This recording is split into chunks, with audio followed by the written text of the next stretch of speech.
Hi. നമുക്ക് കാലത്ത് കുടിക്കാൻ പറ്റുന്ന ഒരു ഹെൽത്തി ഡ്രിങ്കായ ABC ജ്യൂസ് എങ്ങനെ ഉണ്ടാക്കണേന്ന് കണ്ടാലോ? ആപ്പിളും ബീറ്റ്റൂട്ടും ക്യാരറ്റും ഒന്ന് കട്ട് ചെയ്ത് അതൊന്ന് മിക്സിയിലിട്ടൊന്ന് ഗ്രൈൻഡ് ചെയ്യാം.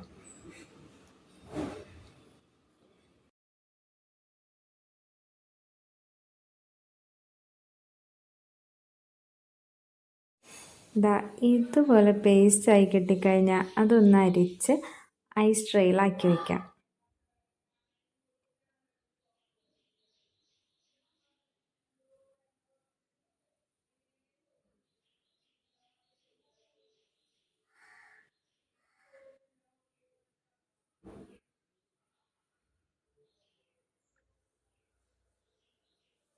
പിറ്റേ ദിവസം നമ്മൾ ഈ ഐസ് ക്യൂബായിട്ട് നമ്മുടെ ഇന്നലെ ഉണ്ടാക്കി വെച്ച ABC കിട്ടിയിട്ടുണ്ട്. അതിലേക്ക് ചൂടുവെള്ളം കൂടി ആഡ് ചെയ്ത് കാലത്ത് ഹെൽത്തി ആയിട്ട് നമുക്ക് ആ ഡ്രിങ്ക് കുടിക്കാം. അപ്പോൾ എല്ലാവരും വീട്ടിലുണ്ടാക്കി ഒന്ന് ട്രൈ ചെയ്യണേ.